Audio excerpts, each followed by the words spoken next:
there in the younger population. What's going on and what's happening? Well, you have a group of people. So for the last 3 years, everyone's been using AI. And with that, they start to realize what this is capable of. It can produce content, videos, give ideas, give advice, do homework, teach, write simple code. It's starting to do a lot more, and they saw its progression over the last 3 years.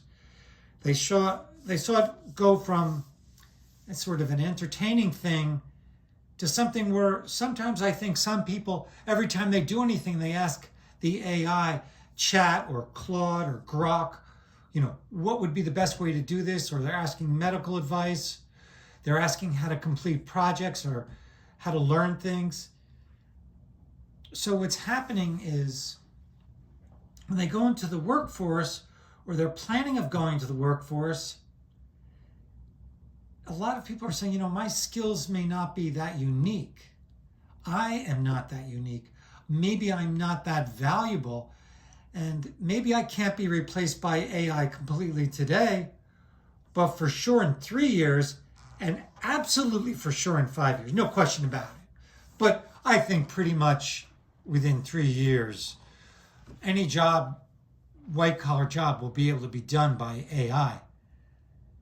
And so they're feeling Malley's. If you're a young person picking a career, or are you actually going to go into financial planning when you know that AI is going to take that over for sure and do a better job? Are you going to go into writing and journalism when you know AI does that better now? Are you going to go into coding?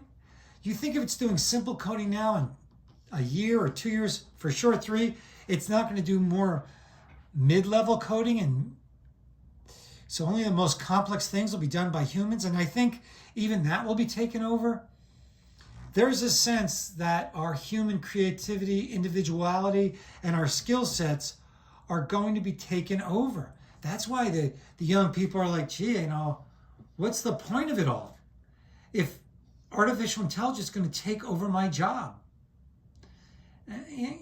Maybe the air conditioning repairman has a longer time, or the plumber, but even those at some point, but it's going to be a lot longer.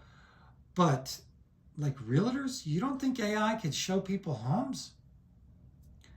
And people writing articles or making short videos, or a lot of people who do technical things with audio and video, that's not going to get better done by AI or computer skills, or come on, a lot of these things, human resources, why can't they just have a program do that? Of course you can. So we're losing our sense of individuality, our sense of we're valuable. Because if it's not now, eventually, even doctors, they're right now hold this position of information, but can't you get that from a computer? I realize that it's going to take a skill set, but I think a lot more people will be relying on computers. And it's not that the AI is going to take over like some evil intelligence. It's by default. Everyone's going to default to the AI because it's going to give a better answer than we can give ourselves. So pretty soon the AI is going to be answering everyone's questions. By default, it takes over. That's what's going to happen. I see it now. That's just my little tidbit on AI.